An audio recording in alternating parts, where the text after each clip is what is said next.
Okay, our last lesson is we're going to combine these two topics together. So our first half of this unit, we looked at quadratic graphs.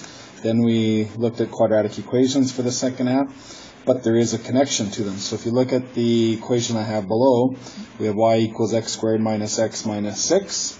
So in the last unit when we graphed these things, we got a graph that looked something like that. And then now what we've been looking at is we've been looking at quadratic equations. So if you compare the two, they're both exactly the same thing. The difference is one has a y equals, the other one is equal to 0.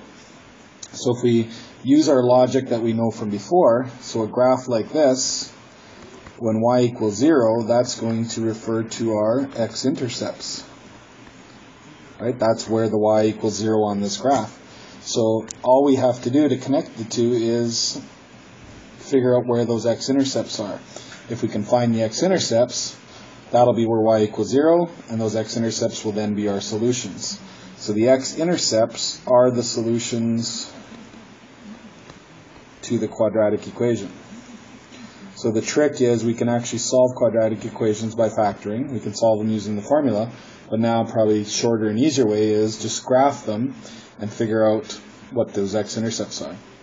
So on the graph, if we were to sketch this one out, we can use Desmos, you can use your calculator, you can use whichever method you want, and we would get, in this case, our x-intercepts would be negative 2 and 3. So when x is 3, or when x is negative 2, that's when we get our zeros. That's when we get our values for when y is equal to 0. So our x-intercepts, zeros is also used.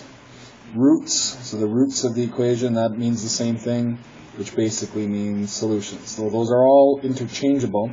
So all we have to do is graph them, find your x-intercepts. So in this case, our two answers would be negative 2 and positive 3. Okay, so it's a pretty easy method, and it doesn't matter how complicated the equation is. Graphing should always work. So let's do one more new one.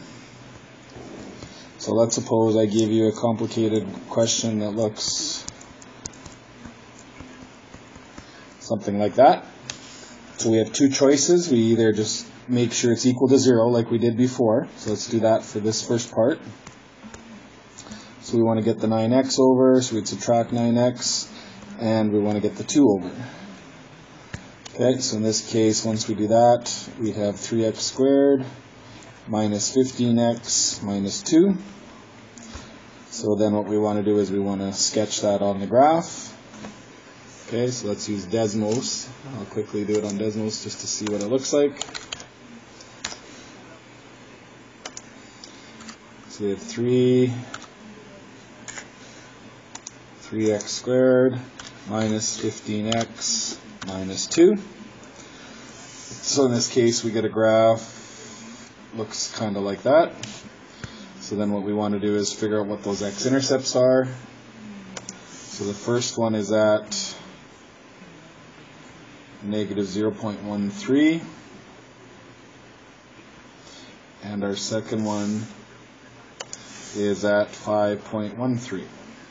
So if we were to use the quadratic formula, this would be the case where you'd have a square root of a number. So you'd have something plus or minus a square root divided by whatever, and that would give you the two answers. In terms of the graph, it'll always just give you a decimal answer. We won't get square roots, but that's okay. As long as we doesn't matter, we can just find those two x-intercepts as decimals, and that's it.